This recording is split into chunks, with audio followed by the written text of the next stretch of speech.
Ну что, мы пришли сегодня в гости к совершенно необыкновенным людям.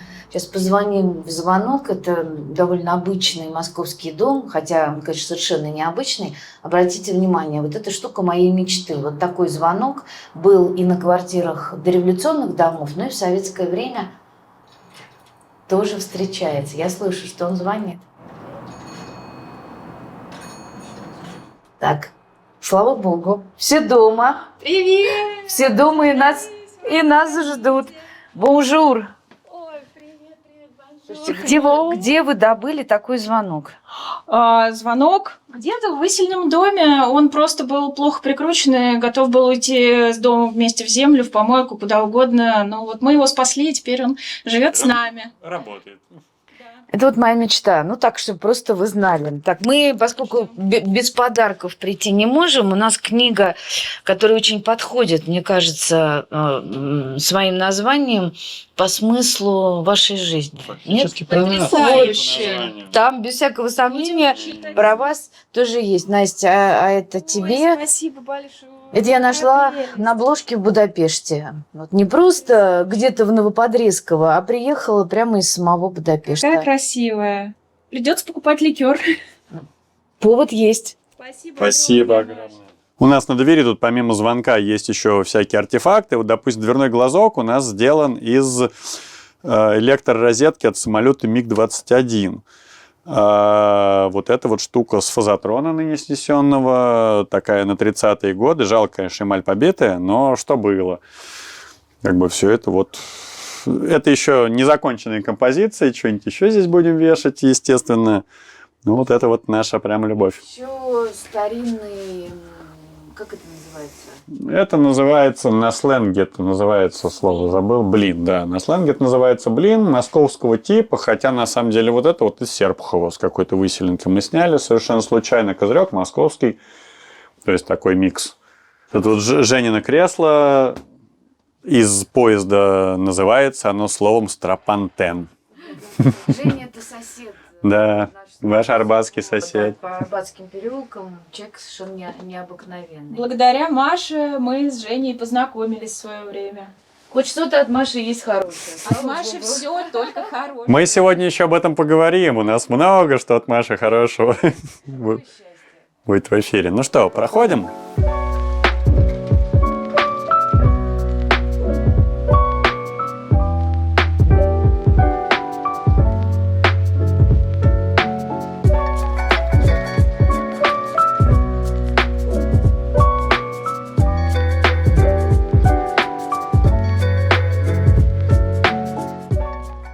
Классный стул какой, Настя.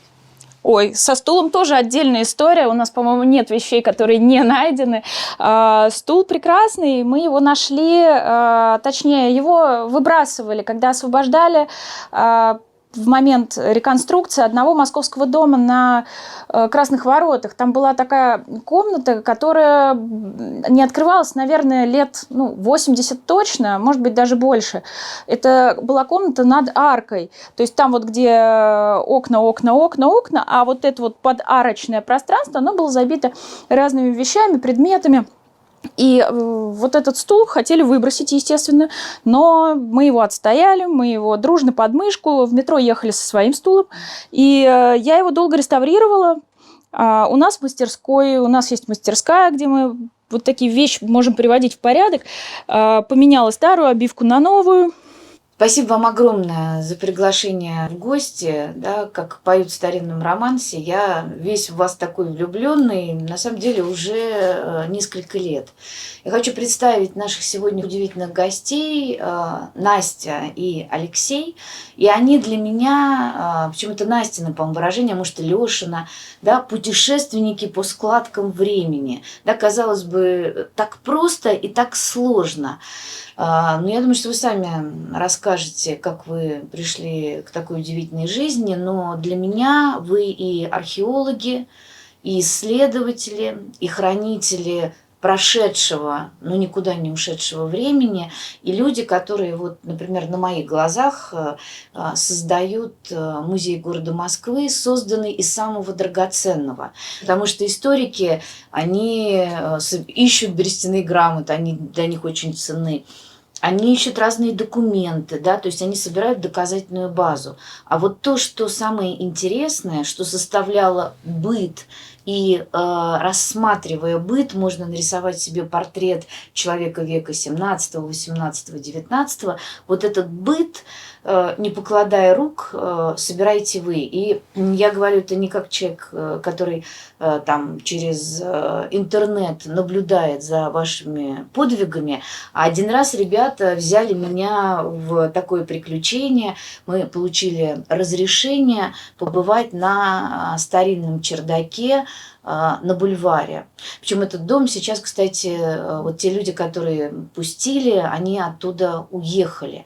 И я думаю, ну что такое, да? Я как-то, они сказали, Лёш, знаете, сказали, одевай самое простое. Я пришла, в общем, и я хочу сказать, чтобы найти, например, вот этого оленя, он просто на меня сегодня смотрит, или вот эту воблу стеклянную, которая тоже попала в вашу квартиру с московского чердака, это каторжный труд. Это респираторы, это перчатки. И плюс к этому это еще совершенно невероятное чутье.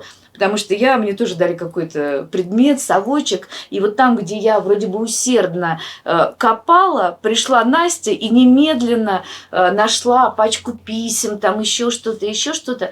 У меня такое гениально, точно, это именно те предметы, да. У меня такое ощущение, что Москва, она вам подает знаки, это какая-то азбука Морзе, да, которой вы владеете.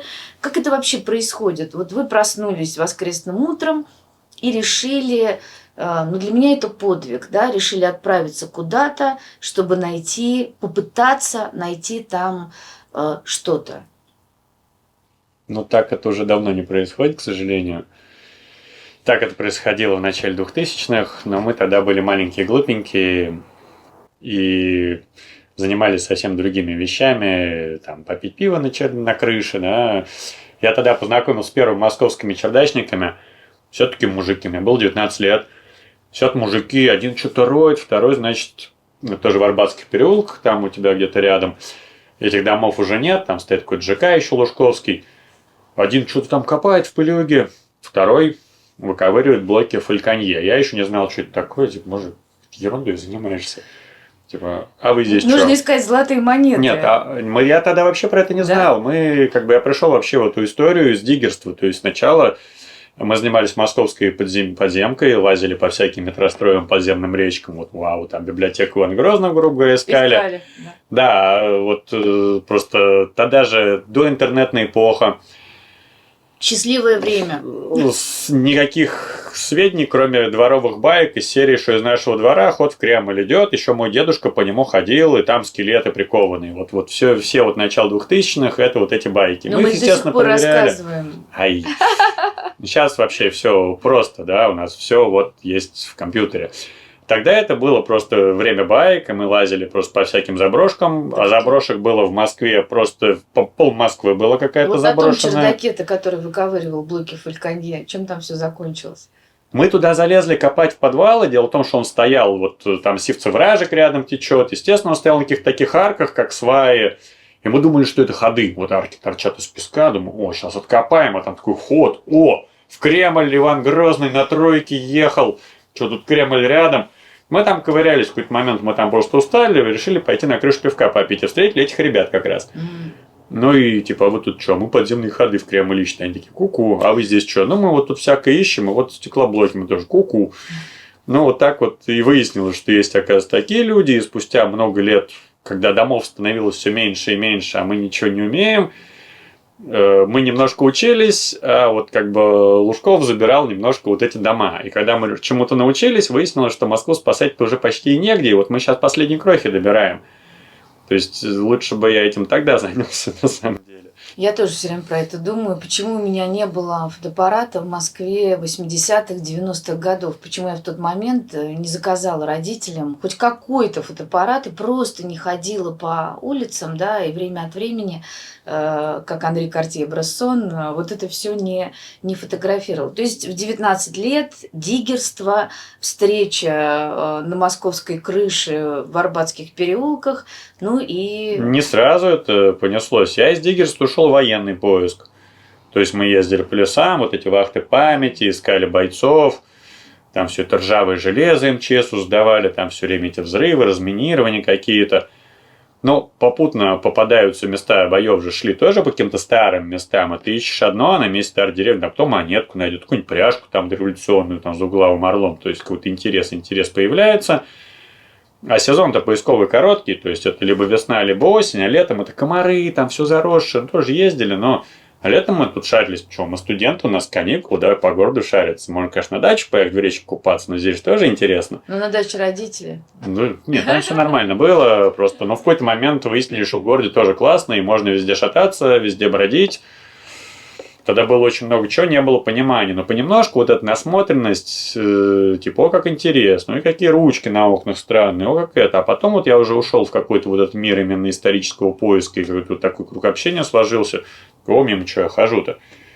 И это долго довольно-таки шло, то есть там вот какие-нибудь метлахские плитки, изразцы, то есть это там свежая история, я полюбил, конечно, ну что, плитка на метлах, она везде лежит. Сейчас такой, о, метла. Я еще хотела момент сказать, что когда-то Леша, находя некоторые флакончики, на которых не было ничего написано, он прям все выбрасывал. Но на Ну ладно, оставлял на месте. Да. Да, но на донышках у них был след от понтия. Это означало, что флакончик выйдут мастером. То есть ни одного одинакового флакончика нет. Они все очень похожи по размерам, но они все чуть-чуть дурачки кривенькие. Вот. И когда я Лёше сказала, что Лёш, как же, это же, работа. Это же дутыш. И вот эти дутыши, он, конечно, ну вот дутыши я теперь стал собирать. Ну, я не первый. Дело в том, что когда мы лазили по чердакам и видели, что они кем-то покопаны еще когда-то, вот эти вот все лысые флакончики, дутыш, не дутыш, что никто не понимал еще поколение до нас. Они их просто так по балкам расставляли, по стенкам там каким-то. Ну, раз это никто не берет, наверное, это не надо. И вот, ну, сейчас я понимаю, дутыш, это как бы до середины 19 века, там, может быть, старше. Ну, их по возрасту особо не определишь, но это факт, что это как бы давно. Это не какая-то там вещь начала 20 века, хотя они такие же лысые, ни о чем. И тогда, ну, лысый, ладно. Ну, типа, ну то есть надо. Потихонечку приходит Лысый понимание. это значит без этикетки. Нет, да? без отливки в стекле, без надписи, без орлов, то есть такая вещь. А когда есть Покажи на еще вот такой именно вот. этикетка бумажная, я знаю, что Это у вас, вообще круто, да. у вас есть Это мы к этому еще сокровища, придем. сохрани. Так давайте сразу, раз уж Нет, пошли. вот да, раз про дутыши начали рассказывать, вот можно даже показать. Да, и можно показать, Ну, что дурацкий вроде, дурацкий он флакончик, да? кривенький. У него вот эти вот плечики, они прям... Вот он несимметричный. Симметричные. Какое-то финикийское стекло совершенно. Такое. Так у нас и технологии были. Это в Древнем Риме уже такое делали. Ой, как А вот эту кривулину, ее же просто вот так между досочками, то есть стекломассу, хоп-хоп, такой микроштофик. класс. А это интересно для чего? Вот это все Что-то тоже для какое-то лекарств. аптечное, да, Да, это аптечные все аптечное, флаконы. там, духи, ну хрен их знает, теперь уже никто не знает. А, собственно, почему чердаки-то так привлекательны для нас? Чердаки вот этих вот старых домов, которые стоят уже там никто не будет жить. Это все считается мусором, но в чердаках сохраняются потрясающие вещи, сохраняется бумага. То есть в земле можно найти любой флакон, а он, может быть разбитый, может быть целый, но только с бумагой сохраняется все это в чердаке. И мало того, даже сохраняется не только с бумагой, но и с запахом. У нас потрясающая вещь. Я, наверное, всех уже замучила. Даю Моя понюхать любимая. запах переходного момента между 19 и 20 веком. Это самое начало 20-го. Сапожный крем. Сапожный крем, который до сих пор пахнет. Вот если его открыть, это фирма Кёлер. Завод Кёлера, он расположен возле площади Ильича был в свое время, потом это был завод имени Семашко, фабрика Мосхимфарм препараты. И там совершенно потрясающе лежит щеточка, Для обуви. Да, которой чистили обувь, и там же тряпочка, еще, да, такая бархоточка. Я уже и это там- нюхала, но это невозможно совершенно. представить себе, Марусь, потом дам тебе понюхать, так уж и быть, но это невероятное, действительно, Кёллер. Это, наверное, с начала 19 века самое, да? Нет, Нет, начало 20-го, это я да. уже перепутала. Видишь, Потому что винтовая пробка поздно появилась. Москва, Кёллер и вот она, эта щеточка. Кто-то чистил какой-то франт. А как эти вещи попадают на чердаки? Что происходит? Как эта баночка, ну или какая-то другая Ну это баночка? же мусор, просто мусор. То есть самое драгоценное у археолога – это помойка. И самое драгоценное у человека, который исследует чердаки, это кто? Нерадивая горничная? Ну представьте, вот давайте так зайдем. Ноябрь какого 909 года, идет такой снег с дождем мерзкий. Снег и дождь, наша И вот любимая. верхняя квартира доходного дома какого-нибудь пятиэтажного, и вот там по черной лестнице выходит горничная, там за день скопилось мусора, да, там каких кухонные объедки, что там, какие-то лекарства, письма ненужные, да, надо выкинуть. Я думаю, попрусь я в этот двор куда-то там выкидывать. И она такая шмык по черной лестнице, там, и чтобы это не валялось, так за угол, пынк. Всегда же есть там вот лестница, там какой-нибудь за угол, или там, где не видно, они же не освещались чердаки. То есть они используют, да, белье посушить, еще что-то. В чердаках старых часто веревочки вот эти натянуты. Никуда-нибудь там высыпал. И это всегда видно, вот откуда вот эта чуйка берется. Если ты заходишь в чердак, вот сейчас, в наше время, в старый революционный чердак, и видишь какую-то кучу, и начинаешь так ее посматривать, и сверху какие-то там следы ремонта 80-х, какая-то вот, ну, ерунда позднесоветская. А будет Думаешь, интересно человек тем, же кто так через же, 50 лет. человек так же думал. Почему он это место выбрал? Наверное, там уже что-то лежало. Ну, типа, чуть-чуть досыплю. Как у нас, да, вот кто-нибудь кинул между гаражами бутылку-то, вторую, третью, вот между гаражами все это забилось. Ничего не меняется за это время. Ну, как бы у человека психика работает одинаково. Ага, здесь тот намусорил, а тоже докину. Вот эта теория разбитых окон, да, вот все туда можно привязать. И вот ты разбираешь кучку там позднесоветского гипсокартона или даже из 90-х, а под ней уже будет кучка какая-нибудь, ну, не обязательно, но большая теория, что это совпадет. То есть человек идет с той же самой лестницы на чердак, и он также устал что-то тащить, и он также решил, что ага, здесь никто не увидит, потому что это также не видно. То есть такая вот теория есть. Или за угол там сапануть чего-то. И вот всегда вдоль вот этих вот мы... Раньше мы это не понимали, мы забегали на чердак, так типа, ага, нет ничего, чердак ерунда. Потом с опытом понимаешь, во-первых, этот чердак может быть последний в твоей жизни, это важно.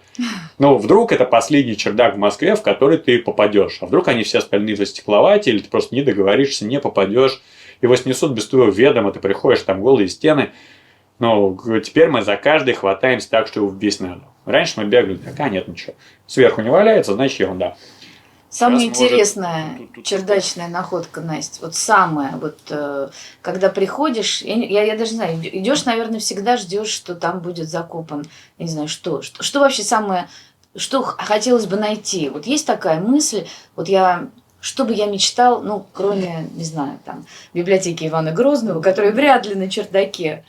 Мне кажется, что вот именно что меня каждый раз несет, ведет на чердак, ради чего я сижу в респираторе, дышу пылью, чихаю, потом еще, ну, еле отмываюсь, это то, что там всегда такая терра инкогнита, то есть там никогда не знаешь, что найдешь, это каждый раз сюрприз. То есть это вот какое-то такое детское чувство, что не то, что я хочу найти клад или я хочу найти что-то там. Ну, возможно, бывает, когда ты копаешься в доме, про который известно, что он там до революции был тем-то, тем-то, или как история с огоньком тоже, мы знали, что там сидел огонек, журнал, и когда было найдено именно связанное с этим домом история, то понимаешь, да, вот за этим вот мы шли. А если это какой-то дом, который, ну, мало чем известен, это обычный доходник, там просто жили люди,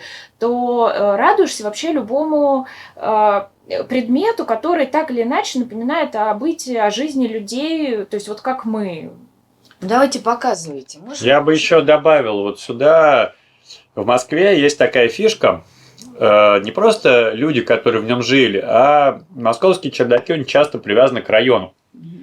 Дело в том, что того, как у нас там пустили электротрамвай, метро выкопали, люди жили, ну как, вот ты живешь где-нибудь там на Сретенке, ну и где-то там рядом работаешь, и в магазины ходишь там за хлебом, в хлебную лавку, в аптеку, в ближайшую Сретенскую аптеку, там все у тебя рядом. Что у тебя там рынок под боком Сухаревский, все тут у тебя рядом. И ты по городу особо не болтаешься. То есть у тебя вот все, что натащено в этот чердак, это прям местность, соседний переулок. Живешь на Таганке, у тебя все рядом там. Живешь за Москворечье где-нибудь там, в районе Новокузнецка, у тебя все рядом, там будет у тебя, если ты лечишься, идешь в аптеку Лимберга в Пятницкую. И вот ты понимаешь, что все вот тут на Пятницкой рядом, вот это все, это будет аптека Лимберга. И вот мы любим эти крафт-пакеты безумные, вот эти вот, они всегда привязаны к местности. То есть, если ты в конкретном доме зацепился за этот сброс, ты понимаешь, что здесь не будет другой части Москвы. Бывает, конечно, интересно. Ты можешь там Малаховскую аптеку найти, значит, человек просто ездил на дачу в Малаховку, там у него заболел зуб, он тебе зубные капли купил, а допил их и выбросил уже у себя на Таганке, запросто. Но основная масса, это всегда связано с местностью. И вот ты, если прям такой хороший чердачок, ты просто разбираешь вот логистику. У нас самый вот интересный комплекс это Таганки, комплекс булочный, и там вся логистика, вот это вот начало, конца 19 века даже, 890-е годы, это вот эти чеховские мальчики с записками бегают там в этих картузах своих. Если у тебя есть булочная, значит, тебе нужно что для него мука, дрова, масло, какая-то начинка, там варенье, там мясо, ну смотри, с чем ты там печешь пирожки, формочки какие-то, у тебя все вот так вот просто вот рядом. И вот как раз вот, да, Настя достает, раз к этому пришло. Не только предметы, но это еще и документы. Вот я про это совершенно позабыла, что вы много находите еще и всяких бумажечек. Вот тот самый комплекс дома, про который мы говорили. Есть у нас Павел Иванович Алексеев или Петр Иванович, я уже не помню. У него есть булочная и кондитерская. Москва, Таганка, Семеновская улица. Отныне Таганская улица. Номер дома здесь не указан, написано, что дом Астахова. Это адресная система 19 века. Все знали, любой дворник, любой кучер знал, где чей дом. Значит, чтобы работала булочная, ему надо как-то закупать всякие вещи типа муки. Вот начинаем оттуда же, да, сливочная, масляная, сырная торговля. То есть это значит масло для выпечки, сыр для начинок. Смирново тоже, Москва, где тут у него адреса разные, в том числе и вот немецкий рынок, это довольно близко, да, по логистике. Угол Таганской площади, все рядом, да, то есть вот там он покупает одно. Естественно, он поет чаем. Перлов, пожалуйста, самый известный чай-торговец Москвы. И на обратке мы видим, что здесь, собственно, о чем речь. То есть на этой визитке был еще некий счет, то есть записочка. Жуков, кто он у нас тут, товары. Уже не видно, какие товары, но факт, что здесь видно дата, 898 год. Едем дальше. Рыбная торговля. Рыбно-яичная торговля. Покровская застава, дом Покровского монастыря. Это сейчас у нас Матрона Московская. Все рядом, прям буквально пешком прошел. Вот сосед. Сосед, тоже Семеновская улица, дом Панова. Сейчас довольно трудно выяснять, это все вот какой дом чей, это все адресные справочники. Накладываешь на карту, тоже сыр, икра, кильки, омары. Разные масла и гастрономические товары. Здесь тоже у него написано, что он там покупал. Одна коробка чего-то, одна коробка того-то, с ценами сыру на 25 копеек. Итого 2 рубля 47 копеек. А вот это записочки, которые мальчики носили. Вот, да, вот эти вот чеховские мальчики носили вот с этими записочками Доронину на ходынку. 3 кислого на 15 рублей. Что кислого, непонятно. Хлеб какой-нибудь кислый был, может например, быть, да. бородинский. Мне больше всего нравятся записочки, которые написаны, ну, то есть они деловые записки, но написаны они человеческим языком, как будто вот человек говорит. И говорит он вот что. Пришлите нам корзин для пирожного, а то у нас корзины все вышли. Пришлите 2 торта рублевых, еще ванили, мятных пряников, присылайте нам миндального. Корзины, если есть, то пришлите завтра, а то у нас нет. 18 сентября 1898 или 9 года. Вот некий Волков, по-моему, он где-то здесь встречался. И обращение еще по ИИ как раз, те же самые эти. Это все вот оттуда же, да, Финогенов. Чем у нас занимался Финогенов? Продажа дров и углей. Ну, чтобы пекарня работала, естественно, надо чем-то печку топить. Отпущено вам дров, еловых, 3/4 чего там, интересно, в чем это измерялось, на 18 рублей 15 копеек. Вот, пожалуйста. По всему счету прошу оплатить чего-то там. А вот счет из булочной Алексеева, как раз тут мы понимаем, что хлеб ржаной кислый. Ржаного кислого. Посмотрите, какой потрясающий почерк. Люди умели писать И печать каллиграфически. обязательно вот такая красивая. Мне очень хочется найти сам печать, саму вот эту резинку, вот которыми печаталась. Я еще называю этот век МПшников. Дело в том, что у каждого человека, вот у него есть лавка. Он уже не просто какой-то босяк, он предприниматель, типа ИП Алексеев, как сейчас бы сказали. У него, естественно, есть свой бланк, свои вот такие вот похожие конверты, обязательно свой, там, чтобы эти булочки паковать, своя печать и своя чековая книжка. То есть там же оттуда, мы ее пока не расчистили, есть книжки такие, отпуск, приход, расход, там из 3 частей, там перфорированы, все это специально в типографиях заказывалось. А вот его брат, да, или кто он там, у которого на Покровке, да, по-моему, это была Николай булочная. Иванович Алексеев, да, Тот это Павел Иванович, это более известный производитель, Собственный дом на кондитер. Покровских воротах. владелец булочных. И он уже вот медали, у него медали, это же всегда как на самоварах, как на любое изделие, знаешь, что где-то на какой-то выставке ты заработал какую-то награду. И почему они всегда, это не 4 медали, это 2, просто их по закону от какого-то 1600 какого-то года, если ты их указываешь, с 2 сторон должен был показать. Потому что если на самоваре 4 медали, на самом деле 2 просто с 2 сторон. Аверс-реверс. Вот так и здесь мы видим на бланках. И плюс вот эти все бланки, они совершенно чудного дизайна. Это все сделано без фотошопа. Это все рисовали вручную. И они все разные. Перлову посмотрим, красота. Да, вот фирменные вот эти китайчаты перловские. 2 одинаковых бланка, 2 одинаковых крафт-пакета никогда в Москве не найдешь, если разные фамилии. Даже делает один художник, он делает всем по-разному. Типографии, типа литографии предлагали людям какие-то довольно стандартные подходы к дизайну крафт-пакетов. Ну, они разные просто по фамилиям, по расположению, но в целом стиль один и тот же. Вот, например, у нас разных крафт-пакетов. Это прям пакет, в который складывали товары, Да, то есть туда как Вот. кулечек. Как Чайный, колониальный, мучной, масляный магазин, мясная рыбная торговля Казакова. Вот, мы его почистили. Они, конечно, в очень плохом сохране бывают, то есть это они уже чищенные. Пушкин в Москве. И тоже всегда мучная, написано, что там у масляная. них. Кто какая торговля. Сливочная. Фруктовая, Да. мучная, масляная. Еще колониальные товары бывают. Бывают магазины офицерских пуговиц и там каких-то фурнитуры, вот этих погон. Придворный поставщик Филиппов, булочная Филиппова. Тот самый. И он имел право изображать орла, потому что он был поставщиком Да, двора. поставщик императорского двора, да. А это было на всю Москву, такие вот, на все булочные, или там еще есть адреса? Это в каждом магазине был свой Здорово. крафт-пакет, конечно. А вот у нас, Это у нас кто знаменитая такой? тоже булочная Титова. Ну, это прям модерн-модерн вообще. Тут и шрифты совсем такие модерновые, и вот какой-то юноша с факелом. Это его логотип. Слушайте, а вы не думали сделать уже вообще какой-то каталог вот этих бумаг? Ну, я не знаю, оставим, не оставим, но сделать какой-то каталог вот этих бумажных находок, потому что я вот так вот вообще этого не видела. Ну, это довольно сложно сделать, потому что, ну, вот у нас их есть штук 20, да, у кого-то есть штук 20 других. Мы вообще тут с интересным человеком познакомились из московской археологии, имели там 2-часовую беседу, вот он прям топит за то, что все должно быть каталогизировано. Любой вот предмет познания, начиная от пуговиц, но это время, это как бы силы, то есть мы же все-таки как бы нам кушать хочется, мы что-то должны еще работу работать. Если мы только этим жили, мы бы, наверное, этим заморочились. Ну, это мы на пенсию оставим. Вот когда последний дом в Москве с родным чердаком, с родными полами превратится в стекло и бетон, вот мы вы...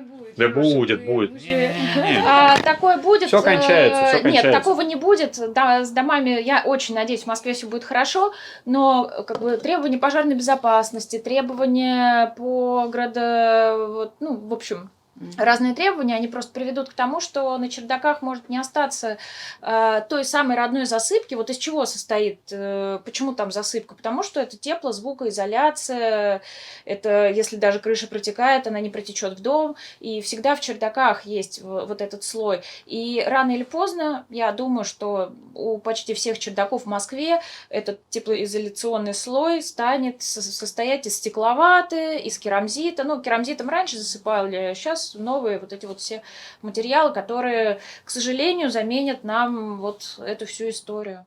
Это даже сейчас уже происходит в полный рост. В прошлом году я бегал по Покровке, там все в лесах. Пробежал целый квартал, все уже стекловато. То есть вычищен полностью слой. Мы в том году смотрели на один домик, типа надо бы зайти, на потом оставим. Сейчас приходим, он свежий ремонт, и вот засыпка свежевыкинутая, и уже стекловато, новенькая, прям на нее еще голубями не загаженная. Но ты понимаешь, что вот на год опоздал, и в год, примерно 100 крыш мы теряем так. Опять же, многие из них, ты думаешь, ага, поменяли, а может там и не было ничего, вдруг там был капремонт 70-х годов. Это часто ты там, бывает, так смотришь на какой-то дом, вот бы туда попасть, от него прям история дышит. И ты в него попадаешь и понимаешь, что там шлаковая засыпка 40-х годов, даже вдруг он в войну сгорел. Или просто там мог быть пожар, он мог прийти в негодность. Это вот все московские деревяшки, все любят вот московские деревянные дома, их не так много осталось. Вот эти двухэтажечки, там Огородная, Слобода, там Замоскворечье, сколько их там на Полянке есть. А сколько мы туда попадали, там шлаковая засыпка. Мы даже как-то идем с Настей, гуляем, вот деревяшку, реставраторы. Что-то там работают, мы сразу к бригадиру, типа, а вот нас спустить, мы вот этим, проходить, так там нет ничего. Нам все говорят, нет ничего. Мы сейчас все найдем, приходим, а там действительно шлак. Какие там эти подметки валяются, ботинки уже 50-х годов, потому что тут деревянные, они гниют быстрее. И они те, которые не были снесены массово, там перед Олимпиадой, при всех вот этих расширениях улиц, вот как у нас здесь, да, вот тут же тоже все деревяшка было. Те, что не были снесены, они были у них были капремонты со сменой засыпки, сменой перекрытий, деревянные на деревянные, но уже без вот этой истории. И плюс еще по московским чердакам сильно прошлась вот эхо войны на московских чердаках. 41 год, когда Москву начали бомбить, вот этот хлам, которыми все чердаки были завалены, чемоданы, все вот на потом, что оставляли, обувь, массово выкидывалось, все эти заборы, сараи ломались, и на чердаках ставили, естественно, ящики с песком. Мы на это регулярно натыкаемся, дежурили, значит, ребята с щипцами, противогазами, вот все эти авиахимы, пионеры. И вот этот песок очень часто ты заходишь, вот стоит ящик с песком, а потом он стоит, он после войны не нужен. Ящик сгнил, рассыпался, песок там дворник граблями раскидал по всему чердаку. Заходишь, просто песчаный этот. А вот под таким слоем там все лежит. Причем все эти дома, вот, из которых были хорошие находки где-нибудь песком, их уже всех нету. То есть, по сути, вот ты успел в объект, через 5 лет это будет совершенно... из старого остаются стены. То есть, он попадает под типа реставрацию или полный капремонт. И ты просто ходишь, ага, здесь все было, но 5 лет назад. И сейчас там стеклопакетики, сейчас там классная крыша из там металлочерепицы условный. Вот из недавней надо истории, успевать, да. Буквально последних нескольких лет, один из, не знаю, десятков примеров, наверное, это как раз вот та фабрика Кёллера, где была произведена вот эта сапожная мазь.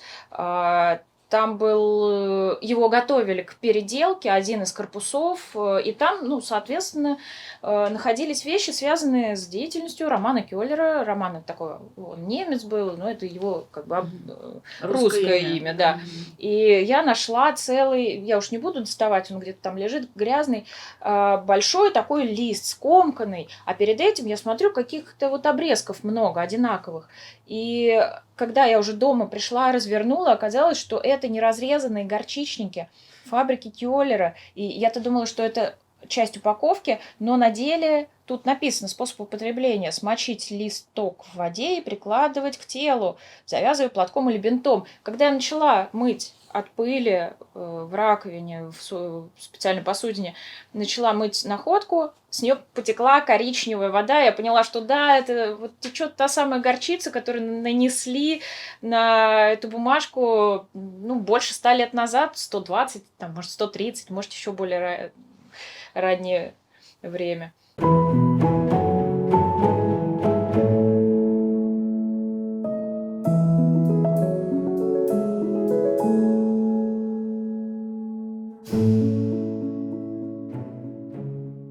Совершенно невозможно оторвать глаз вот от этих двух шкафов. Наверное, начнем с того, в котором горит свет. Вот для меня это та самая складка времени. Мне этот образ ужасно нравится. И, конечно, для такого человека, как я, который рассказывает об истории Москвы, это такая палитра, это такое сокровище бытовой жизни. Настя, Откроем дверцы этого, даже не знаю, в 19 век. Шкаф мы сделали сами. Мы понимаем, что его уже мало для наших всех находок. Сюда идет только самое лучшее. Тут много предметов, в том числе и те, которые найдены и на чердаке, и может быть, даже в подвалах. И самое главное, где-то в земле, где, когда роют траншеи, отвалы. Вот, например, всякие разные предметы, которые были найдены вот тоже из реконструированного руемового дома, был найден коньяк. Как правильно по-французски? Сан-Мартено или Мартен? Сан-Мартан. Да, он отличается тем, что у него есть этикетка и есть экспортер, импортер, ну, в общем, человек, который организовывал, да, привозит из-за границы. Это было товарищество Арабажи. Арабажи и Ко. Он нам привозил вот такие коньяки. На коньяке нарисована ласточка. Это их давний логотип. Ласточка, которая летит над какими-то строениями. Какой скромный размер у пузырька. Ну, уже сейчас же тоже есть коньячки и побольше, и поменьше, и мерзавчики. Тогда тоже это было. Вот, например, рижского бальзама, вот тоже с этикеткой, с чердака. У рижского бальзама было много разных размеров, вплоть до вот такого. Тоже рижский бальзам. Это Да. еще не самый большой. А это еще не самый маленький. А это не самый маленький. Они вот от таких вот начинаются. Просто так, оп. Ну, на одну чашку чая добавить, по сути. Это еще была Российская империя. Да, поэтому это Кирковиус. легко и... На самом деле форма, она очень старая, и тут бывает иногда на этом рижском бальзаме мне нравится, когда ручку приделывали уже руками, люди, которые делают, отпечатки пальцев бывают, или вот видно, что... Иногда, всегда, даже на этом мы увидим, что вот, ну, как вот пальцем смазано, если так приблизить, видно, что вот он, кажется, с глазурью. Конкретно этот пузырек чем интересен? Товарищество Гигиена Москва. Хотя это же рижский бальзам, но почему-то он разливался черный рижский бальзам. На черном рижском еще такая висела свинцовая пломба у них с гербом Риги, то есть это 2 ключа над замком, герб Риги. Вот этот найден конкретно в Переславле-Залесском, так это московская история. Естественно, он приехал обратно в Москву, на родину. Вернулся. Вообще мы здесь можем, наверное, про каждый предмет, я помню примерно историю находки. Но если не совсем каждый, то каждый второй. Например, вот та старенькая помоечка, на которой мы были с Машей, дала нам вот такого прекрасного человека. Это Луковников, такой знаменитый производитель чернил и канцелярских жидкостей. Тогда это называлось, по-моему, москотельные товары. И вот он делал такие чернильницы. На самом деле это не для богатых, это скорее как сувенир, когда какой-нибудь купец приезжал в Москву, ему надо было привезти или самому себе, или в подарок какие-то предметы. И у Луковникова были такие вот разные типы. Там и с бородой были, и в виде лапти были. И вот такой вот совершенно прекрасный. Хотя некоторые говорят, что это Ленин. Нет, это не Ленин. У него на самом деле даже бороды нет. Да Ленин был еще кудрявый, когда этот пузырек делал. Вот мне свинюшка очень нравится. Вот эта вот свинюшечка. Это был просто кусок непонятного зеленого хлама. Я его потом почистил, и оттуда такая вот дама-свинка в платье вылезла. То есть это просто нечитаемый был кусок. Вот, кстати, это с Оружейного переулка штука. Я же говорю, помню почти Да, все. Да, это рядом с фондом «Московское время» буквально было найдено лет 10 назад. Слушайте, а вот это, расскажите, вот это горчица, а вот это? Тоже. Это тоже горчица. А каперсы Русская. тогда где? А каперсы, каперсы? вон они стоят, каперсы. Только у нас с этикетками нет. Единственный найденный каперс с этикетками я подарил тут же, прямо на чердаке. Щедрый Вот какой. это Да, а и я это. тогда, ну как, ну мне это не моя тема, вот мне все-таки аптечки хочется. Просто у нас вот эти вот стоят, они как образцы дизайна, может быть. Даже вот эти консервные банки, вот вазелин. Ну это же прекрасный вазелин. Вот какие шрифты. Мне очень нравится, вот это тоже мною было найдено на чердаке, там, где был найден сапожный крем. Что-то много всего было хорошего найдено там. Томатная паста, привезенная аж из Одессы. И смотрите, как вскрыто. То есть такое ощущение, что ножом, да, вскрывали. Очень голодный. Томатное пюре тогда это называлось. Но я считаю, прекрасные томаты там. А знаете, почему много довольно каперсных банок? Потому что они входили в состав салата оливье. Да, просто. Да, да. А вот мы посмотрели иностранный коньячок, а вот отечественный производитель. Коньяк Шустова, вот это тот самый колокольчик. Причем такая фляжечка, чтобы в кармане носить, такая плоская. Как удобно. Это вот из-за Москворечья сувенир. Я помню практически, Ну, вот это практически всё. редкая вещь, вот это такая штучка. Ну вот я один раз такой находил, поэтому я вообще точно первый помню раз где. вижу. У них же как большие бутылки, которые вот на стол ставить, а это такая собойка. Или как ее назвать правильно, которую ты просто взял в карманчик положил. А там еще есть от минеральной воды вот такой темного стекла. Вот это, да. А, это вот тоже, да, это у нас откуда? С Мещанского района. Братья Ильины в Москве. Там зима, мы ее из льда выгрызали просто там часа 2, наверное. Ну и все, что про них известно, что они братья, они в Москве. То есть этой вещи нету в каталожке, мы ее, конечно, сфоткали. Но кто что, в общем, про них ничего не известно. Известно, что некие братья в Москве делали минеральную воду. Все. Я долго разыскивала вот такую же бутылочку, которую производил доктор Лодер. Да? Лодер не видел. У нас вот тоже всякие эти... Никто не видел, да. Кто у нас? Миндер, Ланин, это пожалуйста. Феррейн делал тоже минералку, но уже вот в таких формах, как снизу, он как бы позже присоединился. Вот Хочу это показать. шикарная бутылка. Сейчас моя все грохнется. Давай, держу, вас спасаю. Вот это прям вообще бомба-бомба. Мне она очень нравится, ее надо смотреть на свет. Это старая бутылка, это начало или середина 19 века.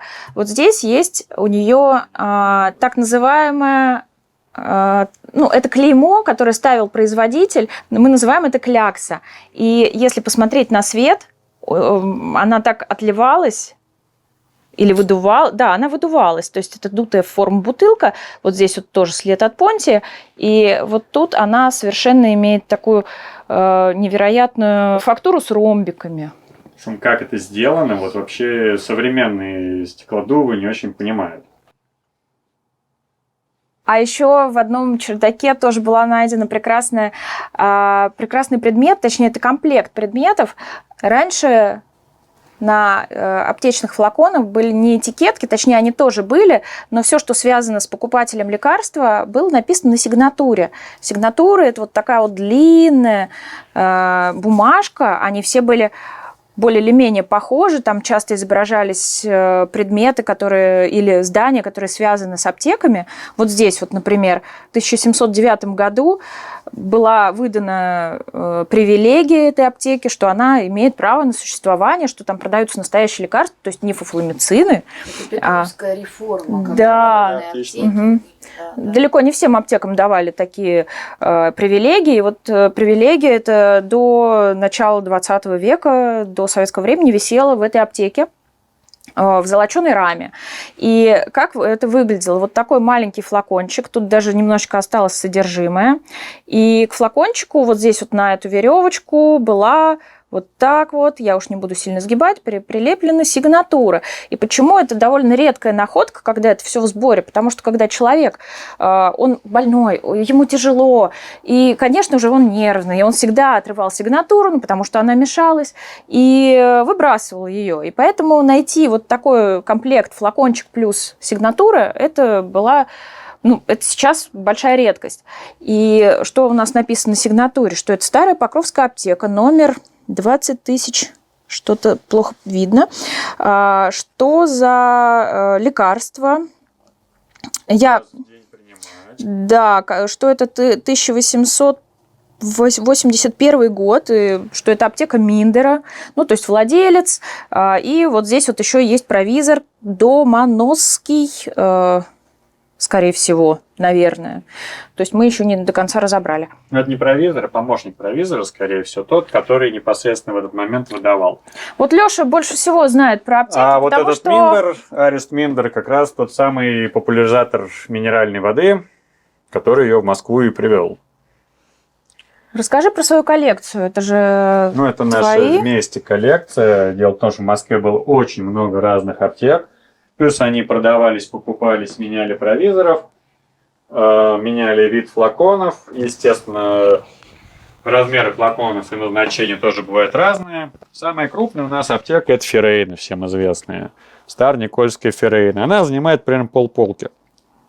Тут есть такие вот артефакты, как вот бумажные.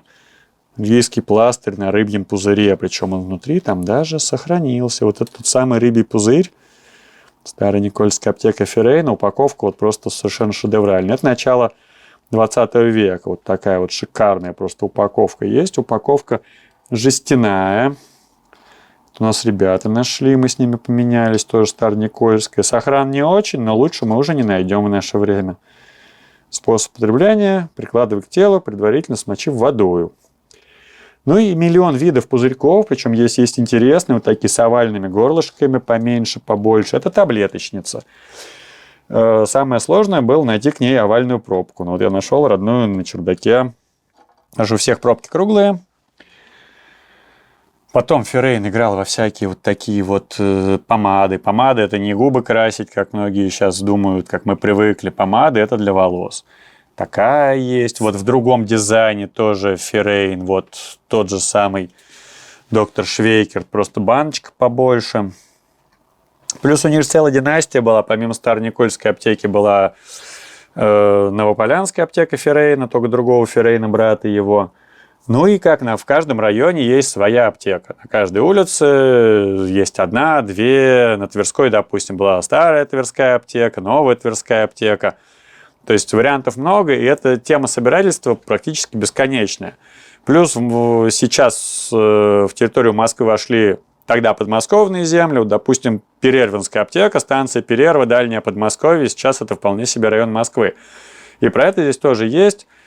Самый старый предмет здесь покажу именно из бумаги, не из пузырьков, а из бумаги. Буквально вот нашел, прям был счастлив, лично нашел на чердаке. 1865 год. И цены еще были рубли и копейки серебром. То есть вот только у нас крепостное право отменили. Это некий микс из этикетки и сигнатуры, потому что с обратной стороны написано от руки, как это использовать. Наклеивалось это вот так вот на пузырек, склеивалось вот этой вот печатью, и человек приносил домой, причем это еще надутый пузырек, о которых мы уже говорили. Снимаешь и смотришь, сколько раз применять. Вот это, наверное, самая старая бумага по аптекарской теме у меня здесь есть. Плюс помимо пузырьков, что бывает из жестяных баночек? Бывают такие вот маленькие коробочки. Москворецкая аптека Бурштейна, то есть коробочки, в которых продавалась бертолетова соль. Вот такие вот бывают.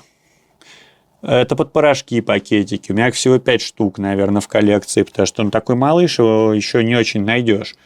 Бывают вот такие баночки. Аптека Шмоль, это Курское метро. Вот здесь тоже таблеточки были. То есть вот если ее найдешь в земле, ну какая-то мензурка и мензурка. Вот она без этикетки и вообще непонятный предмет. А еще в аптеках продавались такие интересные вещи, как, например, бензин. И даже ходят истории про то, как первые автолюбители, когда приезжали в какие-то города, ну, не было еще заправок повсеместно, и когда они приезжали в города маленькие, они приходили в аптеку и скупали весь бензин. И заправлялись в таких пузырьков. Вот это мой любимый предмет. Я, по-моему, у вас первый раз вообще поняла, что это такое. А про щетки тоже можно рассказывать. У нас их там есть такая подборочка. Детскую покажи, вот эту нашу любимую.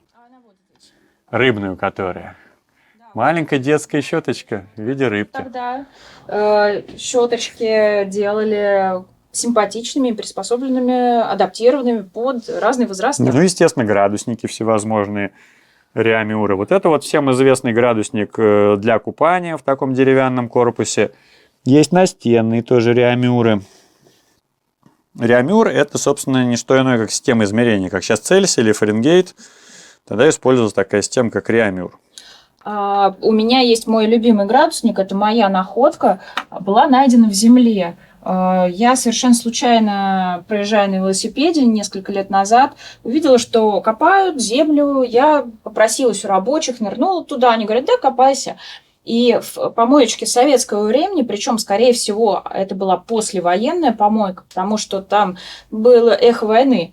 Ну, оно было не страшное, и не то, про которое стоит сообщать в милицию. Я его откинула и дальше копаю. И тут торчит кончик вот такой вот из земли. Я не понимаю, что это. Начала расшатывать, достаю, а целый градусник, который рабочий. И он лет, наверное, 70 мерил температуру Земли. Вот такие дела. И да, он, конечно же, дореволюционный. Надпись «Реамюр», Клейн, Санкт-Петербург и номер градусника. И двуглавый орел. Но шкаф какой-то совершенно необыкновенный. И он, конечно, для коллекции сделан по уму. Но я не могу оторвать глаз вот от этого дубового шкафчика. Шкаф, он потрясающий, я его очень люблю. Это наследие моего папы, но не то, как можно было бы подумать. То есть это не фамильный шкаф.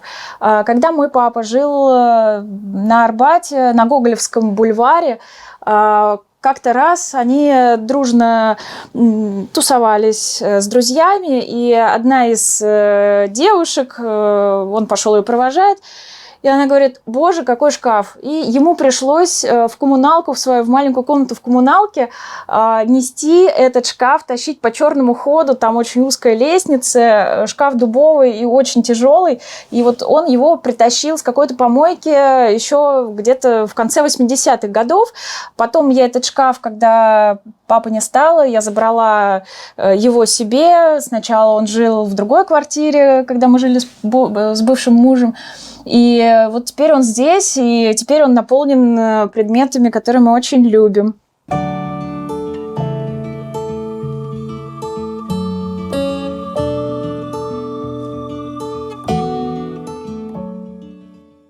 Вот здесь у нас есть, например, такая странная, на первый взгляд, вещь. На самом деле это бутылочка от уксусной эссенции, дореволюционная. Она застряла и вросла в корень дерева. Мы решили так оставить, потому что, вот такой памятник старым вещам, которые живут в земле.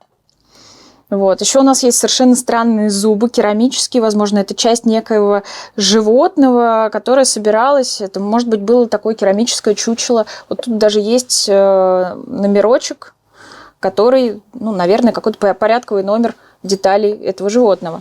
А еще здесь есть мой самый первый так называемый кладик. Когда мы с Лешей пошли на чердак, это был мой самый первый чердак, Леша с друзьями полезли дальше по балкам. То есть это была старая фабрика Кёллера в Москве. И я, когда их ждала, как выяснилось потом, они меня немножечко забыли на чердаке, просто им там так было интересно копаться, а я сидела в неинтересном отделе, месте чердака, но решила, что надо покопаться тоже. А так как, наверное, можно было там найти клад, я в какой-то момент докопалась до вот такой вот зубного порошка ТЖ, созданного по образу и подобию, как выпускалась до революции, но только уже логотип ТЖ, а не Романа Кёллера. И я трясущимися ручками открываю, а он еще не сразу открывается, там прям вот открываю, слышу, трясу, а там что-то есть. Я думаю, все, там просто я теперь богатая, там куча золотых монет, а там оказались какие-то винтики, шпунтики, какие-то маленькие ключики, которые просто какой-то рабочий хранил вот в этой баночке, а потом забросил на чердак за ненадобностью. Еще этот чердак горел, поэтому вот такая вот баночка совершенно в таком...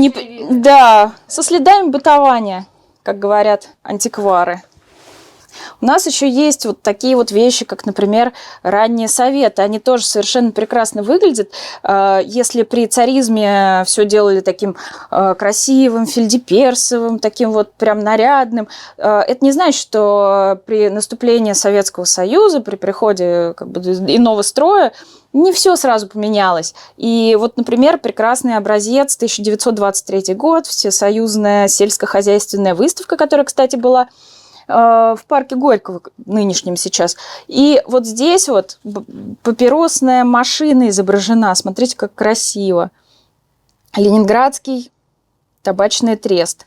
И внутри папиросы были завернуты вот в такую тоже вот прекрасную... Папиросную бумагу. Да. Класс. Вот у нас есть такая коробочка от чая. Тот самый Перлов из того самого домика на Мясницкой. На самом деле он восстановлен туда абсолютно по формату, подходит современный чай такого же этого, просто была упаковка. Илья Павлович ее любезно для фотосессии склеил, то есть она вот прям так и должна выглядеть. Таможенный акциз, таможенная бандероль на чай. То есть, как бы тоже даже вот эта сама наклеечка уже уникальная, да, как поверх нее печать, номер контролера, таможенный контроль. Ну и сам дизайн, вот этот чай с китайчатами, золотые медали, объемная печать, если вот пальцем прям чувствуешь, что буковки, они такие объемные. То есть тоже, а вот тот самый логотип чай с китайчатами. Что еще тут у нас? Вот табличка директор завода, все, что осталось от фабрики карандашной имени Сокоя в Ансете. Как раз вот мы ее свинтили в день перед сносом. Минутка юмора. Международная космическая станция. Эмалированная табличка, самая ранняя.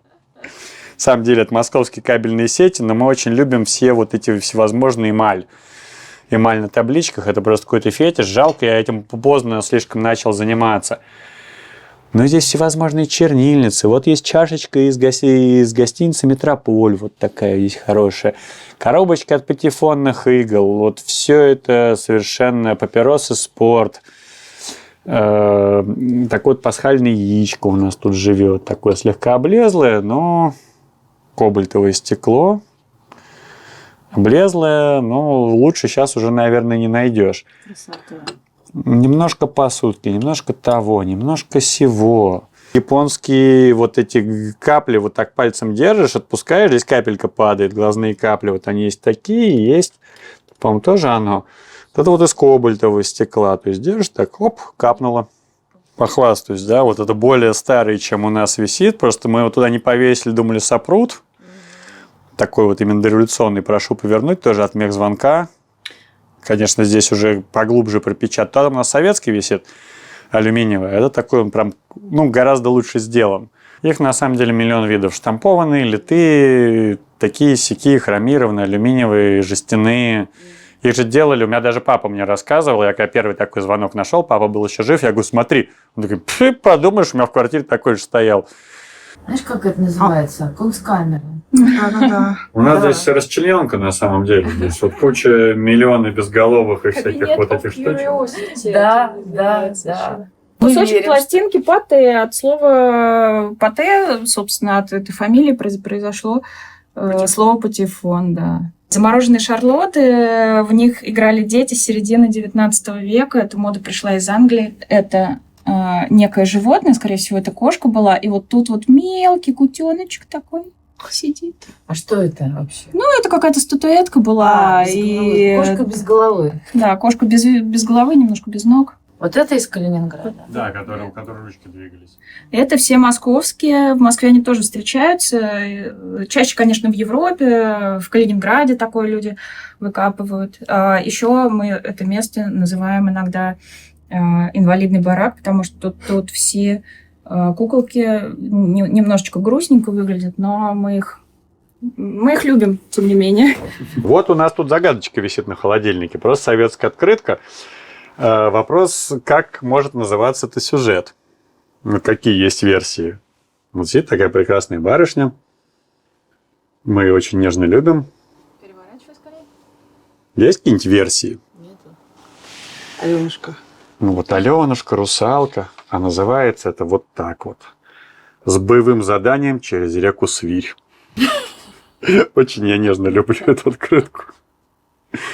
Я думаю, что половина предметов для человека, который не путешествует по складкам времени, вообще непонятно, что они, для чего они использовались. И помимо того, чтобы найти целый предмет, еще и провести целое детективное расследование. Вот я, например, не понимаю, что это. Это вещь, которую мы как-то нашли, я не помню где. И, естественно, странная вещь какая-то. По сути, похожа на щетку. Сначала мы нашли одну такую штуку, она у нас в шкафу лежит без ручки. Потом нашли ручку, точнее, штуку с ручкой. И спасибо создателям книги «Безделюшки». Обожаю. Создательницы, да. Мы, когда листали эту книгу, нашли, что это был за предмет. Для полировки ногтей. Не совсем. Вот она, щетка ногтевая, костяное корытце. Это тоже хороший предмет, но такого мы пока еще не находили. Так что вот эта вот щетка. Я одну из своих экскурсий на Арбате как раз начинаю с чтение, да, как вот там на одном столике были разные предметы, и щеточка для полировки ногтей. Вот, такое описание. Я, кстати, тоже никогда ее не видела. Хотя такая книжка у меня есть. Книжка потрясающая, потому что там есть... Во-первых, тогда любили чистоту, и тут есть просто раздел про щетки, и там, начиная от щетка для чистки тропических растений, там выбивалки, есть даже где-то щетка для чистки щеток. Это прекрасно, я считаю. Вот это мне очень нравится. Вот просто такая между ней. Да, для удаления пыли с тропических растений, между прочим. А вот это вот сейчас говорят, что это называется пипедастер. Класс. Вот это моя мечта. У меня есть такая поддельная банка. Я когда пыталась вот такую купить, это тоже цена совершенно зашкаливала. И мне моя подруга, которая льет фарфор, 15 сделала. Не знаю, за 15 я уже не видела. Но у вас тоже какая-то невероятная коллекция. Это же керамика. Ну, они у нас только битые. Вот целых нету по Бланду, по Чичкину ничего. А бландов? Бландов есть вот такая штука. Мне ее просто подарили. Ну, сказали, ну, ты любишь всякое это, а это просто вот кусок от сгнившей бочки, причем она двухсторонняя, здесь написано, с какой станции на какую станцию. Фантастика. Причем набито вот этой слесарными клеями, буквами, которые молотком вот забивают. А с другой стороны, вот прям... Причем Бландов, он был тестем Александра Васильевича Чичкина, который, ну, не то чтобы его разорил, но поступил с ним, наверное... Мне кажется... В этой истории все гораздо интереснее. Они просто сидели, попивали Мадеру и говорят, слушай, а давай-ка вот поиграем в маркетинг. Давай мы типа для всех поссорились, тем скажем, что мы конкуренты. На самом деле, ну мы же родственники, ну что тут. Это было бы прекрасно, если бы это было бы так. Я, кстати, ну кто ж знает, теперь уже никто не знает. Теперь нам, ну, версии можно строить, правильно? Кстати, родственников вообще не осталось. Вот у Александра Васильевича искали по прямой, не обнаружено. Эх. Вот еще из молочной темы у нас есть такие накладки на бутылку. Тогда же молоко не было пастеризованное настолько, что оно может храниться годами. И тогда было важно, в какой именно день выпущено молоко. То есть вот это вот четверг. Вот, тоже братья Бландовы, цельное молоко, пастеризованное. Ну, то есть, возможно, оно несколько дней могло храниться. Вот это тоже какой-то понедельник, Павлушин какой-то. Тоже цельное молоко. А такие бумажки, главное, сохранялись еще... Они часто попадаются с ГОСТом 41 года. Да, абсолютно похоже. Такой же формат, такое же то же самое. 1941 год, тоже четверг, вторник. А вот молочная Чичкина у нас есть даже целая пробочка, у которой сохранилась вот этот резиновый уплотнитель, который не давал молоку протечь. Это была такая бугельная пробка, как любили делать такие пробки везде, на любом пиве, на любых напитках в Европе. В Калининграде такие можно найти. А у нас вот такие встречаются в основном относительно маломолочной продукции. У меня есть такая чичкинская пробка Одесса, а с обратной стороны Рига. А на Рига вот на этой штучке написано. Рига с обратной, да. Внимание сюда, здесь тоже Рига. Дело в том, что Рига делала, вот у нас там Саратовская еще лежит, на ней тоже здесь написано Рига. У Насти лежит с Одессы пробка, тоже Рига. Дело в том, что Рига делала вот эту керамику для всех по заказу, для всей России. Вот это моя любовь, Настя. Вот это? Да. Это всеобщая любовь. Я даже знаю человека, который каждый раз спрашивает, продам ли я. Вот, я говорю, эта вещь не продается, она бесценная. У этой вещи очень классная история находки. Во-первых, это мы видим перед собой банку, керамическую банку от черной икры. И самое красивое и самое интересное, что тогда верхняя часть крышки имитировала, собственно, эту самую черную икру. И да, она вот керамическая, такая вся классная, тактильно приятная. Она почти цельная, то есть такое найти – это большая удача, но у нас эта удача просто зашкалила все возможные удачи. Потому что как-то раз тоже с разрешения какого-то охранника, который охранял пустырь, в котором рыли коммуникации для нового дома, он нас пустил, говорит, эй, копайтесь. Долго еще над нами стоял, рассказывал, как у них там где-то на югах он тоже находил что-то. Вот. И в один из вечеров, когда Лёша, копался, он потом говорит: о, смотри, это вот целая крышка от банки.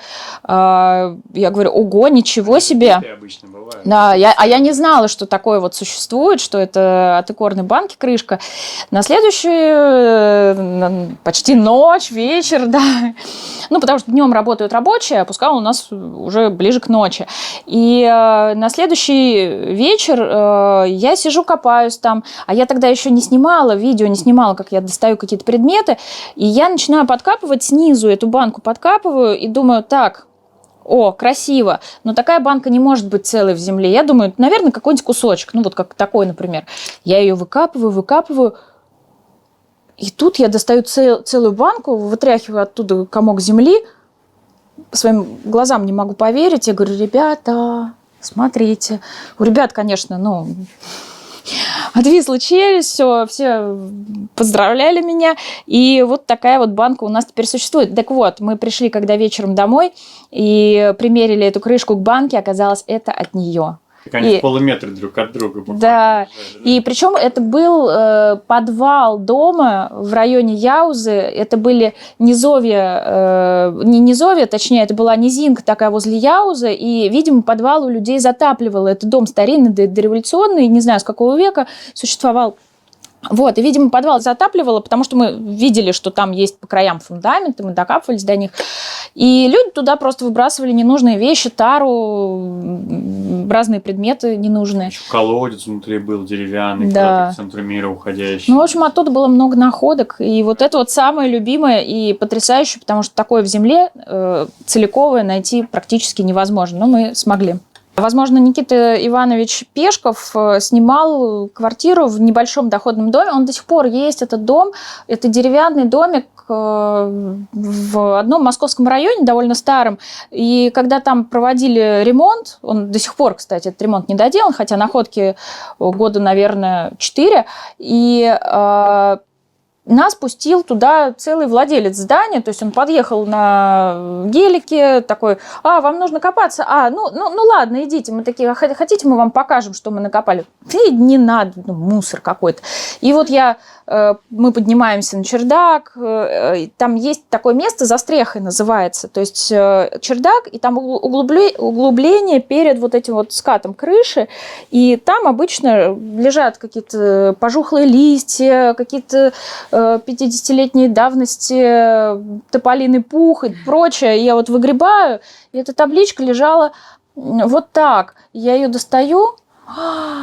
Ну, конечно, да, мы радостно ее себе забрали, и теперь она периодически участвует в выставках, например, в фонде «Московское время». Мы очень любим это место, мы участвуем почти во многих выставках. Там очень классное камерное московское пространство, всем советую всегда на все выставки ходить. Она участвовала в выставке про устройство дореволюционного доходного дома и вообще за парадными дверьми.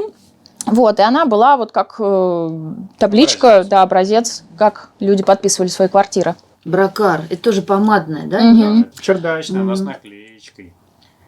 Да, то есть вот здесь вот край был заклеен. Заклеилось, чтобы не, как сейчас заклеивают, да, вот так вот эти. Никто не помазался.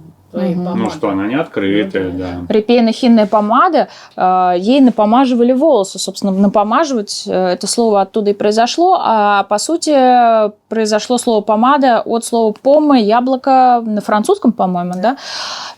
И они были полезны, они бы людей приводили в прекрасный вид, напомаживали и усики тоже. Вот такая вот помада жила когда-то вот в этой баночке.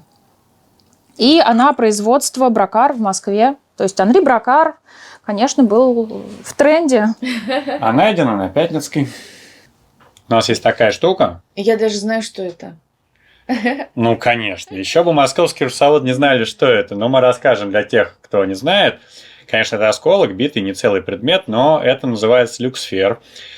Смысл какой? У нас есть на улице некий чугунный люк с отсеками, вот такого формата, куда падает днем солнце. А так это призма, все с курса физики помнят, что угол падения равен углу отражения, а призма там, естественно, влево-вправо во все стороны разных форм. Солнце падает сверху, отражается в бок. Мне в нем нравится то, что здесь написано Дютфуа, завод Дютфуа, Москва. Дело в том, что это у нас здесь буквально в шаговой доступности, всем известное нынче место. Называется оно пространство «Флакон». Да, дело в том, что это был стеклозавод Дютфуа. Делал он не только люксферы и не только оконное стекло, но и очень много пузырьков, аптечных, парфюмерных. У них есть даже характерное клеймо в кои-то веки на латинице, буквы АД латинскими, потому что на отечественных пузырьках в основном все-таки кириллицы писали. Но ему было можно. Здесь был такой очень интересный кластер промышленный. То есть у нас с одной стороны сидит стеклозавод, с другой стороны завод Роле. И они как бы при логистике построили, то есть через Бутырскую улицу переезжала телега, где в соломе лежали свежие пузырьки, и там же их заправляли духами. Очень мне это место нравится. Это были дальние окраины Москвы. А сейчас это, Центр. практически, да, от третьего кольца 2 раза упасть. Да, жалко, что он не целый, но как бы осколок тоже прекрасен. Замечательно. Вот такая штука найдена в Москве. Казалось бы, какая-то нелепая штука, если не разбираться в матчасти. На самом деле это эхо Первой мировой войны. Что в Москве делать непонятно, это набалдашник на немецкий шлем. Пикенхельм так называемый. Там, как они придумали железные каски, у них были такие кожаные деревянные какие-то штучки с козырьками, с орлами. И это найдено в Москве, вот на Старообрядческой улице. Что здесь это делать, непонятно. Такое ощущение, что кто-то просто в 1914 году или в 15, потому что в 16 уже появились каски стальные, привез себе трофей, и где-то там вот в Старообрядческих этих сгнило. То есть вот вещи, найденные в Москве, у нас есть такая побасенка, что пути находок неисповедимы. То есть эта вещь должна где-то в Белоруссии найтись, в Восточной Пруссии, там где-то вот по фронтам Первой мировой войны, но найдено в Москве. Но это приятно, как бы. Смысла в ней никакого, пока ты не знаешь, что это. Ну да. И у нас таким вот полдома набито всякими вот штучками, дрючками такими, приколюшками. Я всегда переживаю за осколки. Я вижу, что вы их бережно храните, но я думаю, что вот это вот, да, там, Арбат, мы не видим номер дома. Ну, Чичкин, с ним тоже все понятно. Но я думаю, что вот осколки, вы их все собираете. Меня их судьба особенно тревожит. Я собираю очень много осколков. Я не могу просто взять и не взять осколок, если там более или менее что-то осмысленно написано или нарисовано. То есть прям гребу все. Потом разберемся. В крайнем случае это все пойдет куда-то людям, которые из этого любят что-то делать. Но, например, вот просто недавно мы с Лешей копали стеклозавод, который прекратил существование еще при крепостном праве. 1858 год. Это последний 55-й наход. там был, 55-й. Вот. Крымская война. А тут, например, вот целая куча осколков, которые мы привезли оттуда. Они потрясающие. Они не похожи на то, что делали потом уже в конце 19 века. Здесь просто очень интересный сюжет. Вот это... Что это Илья сказал, что это Мейсон, да? Я не помню. Тогда были модные вот какие-то завитушки, много таких вот встречается. То есть разнообразие цветов, вот какие-то перчики непонятные, разнообразие цветов, сюжетов. Вот это вот, скорее всего, Алексей Попов, это знаменитый производитель. Там у него было модно рисовать, в сюжетах было модно рисовать пейзажи. Сейчас я умереть не встать. Вот. Потрясающей красоты цветы, вот здесь вот какие-то яблочки. То есть я не могу. Найди китайчонка. Там мой фаворит китайчонок на Джон. Да, вот какие-то разные совершенно малинки. И это все усадебная посуда, это все свозилось для того, чтобы как-то в стеклоделии это применялось. Мы не очень поняли как, скорее всего для шлифовки, может быть, там пока это открытый вопрос, версий много, но он вопрос открытый, бездоказательный. Но с окрестных усадеб свозили осколки дорогой посуды. Туда же, с того же стеклозавода, просто найден на пару лет раньше. Это как раз помадные банки расписные. В Москве такое не попадается вообще. То есть вот по форме видно, что это помадная банка. Ручная роспись с домиками, с сюжетами. Это усадебная какая-то история. Потому что в Москве они вот такие черные, синие попадаются. Я вообще сказала, что это 18 век. Вот если может вот быть, вот. даже непонятно. Вполне возможно. Но это вот не одна, Не это одна, разные. да, разные. Хотя в одном стиле абсолютно. Совершенно в одном. Какой-то был комплект, скорее всего, на такой парфюмерный. Да, видите, несколько. вот это И вот мы, собственно, там и роемся ради вот таких вещей. То есть мы их вот нашли и прям счастливы, потому что вещи такие, ну, уникальные, я бы сказал. Не, ну это просто. Целую такую вряд ли, я не Нет, знаю. ну это уже Может, в Государственном Эрмитаж. историческом музее они Да. есть целые, но сомневаюсь. А что интересно, был какой-то брак, почему столько боя? Нет, свозили с усадеб окрестных, битую посуду. Очень много было битых помадных банок. Вот те самые, которые Пушкин использовал как чернильницу. Известный факт. Пушкин наш вообще, ну, как такой... Источник. Энциклопедия русской жизни. Нет, он наш, ну как, не скажешь же про великого поэта тотемный зверь, да? Он как кто? Энциклопедия. Как это называется? Ну, символ, амулет. Он был первый чердачник, потому что он нашел уже вышедшую из обихода помадную банку и стал ее использовать вместо чернильницы, потому что он просто был по приколу. Это написано во всех книжках по биографии Пушкина. И узнали мы это внезапно не из книжек, а от одного прораба-реставратора где-то в Восторженских переулках, который нам сказал это факт. Я такие, да ладно. Прибежали, давай там, собственно, рыться биографии Пушкина, да, это подтверждают все биографы, что он вместо чернильницы любил использовать найденную где-то там в Болдино, вот на чердаке уже вышедшую вот помадные банки, они, вот, сейчас покажу даже, о чем речь. Просто была у Пушкина как чернильница, просто, ну, ему просто нравилось. Там еще даже какой-то хабарок лежит, какие-то медальки, какие-то наметки. Кстати, про эхо русско-японской войны. Китайские монеты найдены в Москве, привезены за Таганку как сувенир русско-японской войны. Вот взяла немножко осколков показать. Потрясающие монохромные рисунки. Ну, то есть это первая половина 19 века, по-моему, выглядит весьма современно. Вот тоже роспись очень красивая, с какими-то орнаментами, стрелами. Больше всего я люблю такие сюжетные кусочки. Тут вот пагода какая-то стоит, башня целая. Вот это вот китайчонок такой на какой-то джонке плывет. А может, это не китайчонок, может, это не Восток, может, это... Не знаю, что это может быть. В общем, сюжет прекрасный. А вот еще люблю очень чернолощенную глину. Это изделия из этой глины имитировали металлические чугунные изделия, но были сделаны, соответственно, из определенного сорта глины. И невозможно понять, то ли это 15 век, то ли это 19 век, потому что такие изделия были всегда популярны. Часто такие осколочки можно встретить на Гончарной слободе. Собственно, и название Гончарная слобода, оно пошло от основного занятия людей, которые там жили. Вот еще немножечко осколочков со старого стеклозавода. Тоже у нас какая-то крепость. Вот это изделие имитировало ананас. Это был какой-то большой ананас, вот это вот краешек, куда надевалась крышечка. Вот. А вот здесь сначала откинули этот осколок, ну, какая-то неинтересная тема на нем, а потом смотрим, а здесь шлем рыцаря, причем ярко-фиолетового цвета. Это просто, мне кажется, это потрясающе, ребята. Это супер классно, и невозможно перестать этим всем восхищаться, смотреть, собирать. Настя, а как дать вторую жизнь? А вторую жизнь я даю...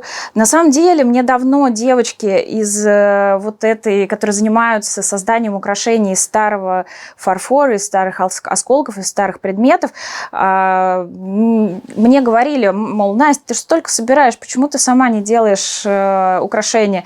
И вот, наконец, Лёша на Новый год подарил мне, ну, точнее, нам с ним подарил набор целый для создания этого при помощи паяльника и прочих разных приспособлений для того, чтобы это делать. Это брошки. Знаток, наш знакомый антиквар, рассказал, например, атрибутировал, что вот это, скорее всего, еще 18 век, причем вот эта вот часть, начало его. И это уже конец 19-го, птичка. Я их вот совместила, эти осколочки. Потрясающе. Вот. Это вот знаменитый орнамент флора, который использовали изготовители фарфора, фаянса. Это фаянсовый кусочек от Европы до России. Флора называется. Такая трогательная штука. Да, это я делаю такие ордена, их пока немного, точнее, часть уже раскупили. А это лупа. Вот. Не знаю, кто-то говорит, что это может быть зеркальце. А ты знаешь, я вот такие лупы находила на антикварных рынках в Тель-Авиве. И такие специальные лупы есть для чтения Торы. Причем они вешались на веревочку. Ты знаешь, у меня вот такая есть найденная, мама мне дарила, найденная на антикварном рынке в Тель-Авиве. А может я приду домой, я тебе прямо ее, да. А это я сниму. из головы придумала просто сюжет. Это подвеска от люстры и тоже кусочек фаянса. Там сзади не видно, нету клейма. Но вот некоторые клеймы мы делаем из них просто магнитики на холодильник. Яков Храпунов новый. А это что-то из Калининграда. Как здорово. Это Гарднер, по-моему. Да, это Гарднер. Фабрика Гарднера. Какая штучка. Да, тоже совместила калининградский орнамент и вот не помню какой. Это у тебя можно все купить. Да.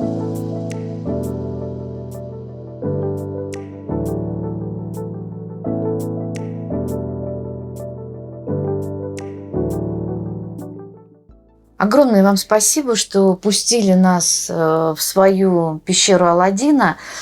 Ничего, что я такое сравнение, уже такое клише, но я до того под впечатлением. Я надеюсь, что мы вдохновили всех тех, кто смотрит, беречь каждый пузырек, каждую бумажечку. Потому что если у вас был в семье или есть человек, который ничего не выкидывает, то он, значит, позаботился о вас. Поэтому мы можем пожелать людям стать для своих внуков теми людьми, да, которые, пускай ничего не выкидывают, заведут жестяную коробочку, в которую будут складывать рецепты, билетики. Ну, а еще чуть-чуть, это уже будет цифровая эпоха, бумага будет, знаете, как примерно сейчас, не знаю, Чичкинская банка, целая причем. Вот. Спасибо вам огромное, потому что это каторжный труд. Если бы я этого сама не видела, я бы могла бы, как это интересно вообще, такое слово есть пошариться. Я его тоже произнесу. Но если говорить серьезно, хочу задать вопрос, который не могу не задать. Есть ли мечта, связанная вот со всеми этими сокровищами? Ну, во-первых, мечта в том, чтобы люди перестали относиться к этому как к мусору. И, потому что заходишь куда-то, а все говорят, выкинули, мы выкинули. И мечта, чтобы прежде чем дом как-то переходит в какой-то новый этап его существования, реконструкция, реставрация, чтобы была всегда возможность пустить специалистов по старому быту, возможно, энтузиастов просто своего дела, чтобы можно было найти и сохранить вот эти крупицы истории для потомков, потому что это, может быть, и не несет какой-то серьезной музейной ценности, но это и есть наша история, это быт.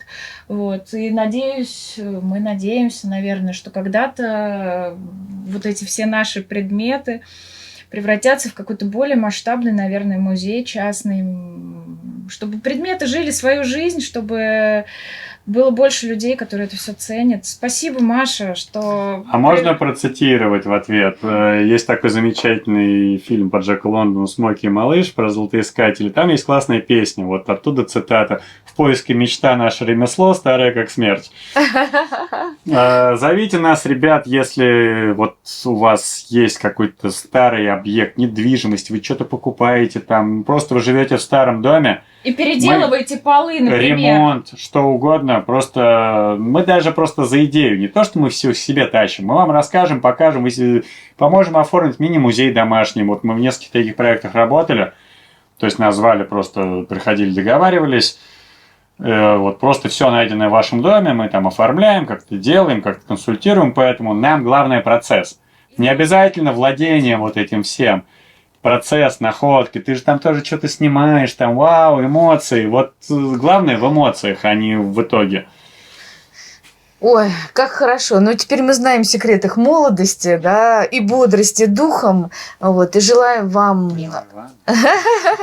Желаем вам ровно того же. И Настя сказала, подвела итог, да, пусть вот это все не кажется вам мусором, потому что через очень короткое время это станет бесценно, драгоценно и невероятно интересно. Огромное вам спасибо. Тебе огромное спасибо, что вы пришли, снимаете это все. Это прям потрясающе. И я надеюсь, много людей нас увидит. Ура! Да, Мы верим. будем читать комментарии, отвечать, если что. Мы будем следить за этим. Маша. Но постараемся.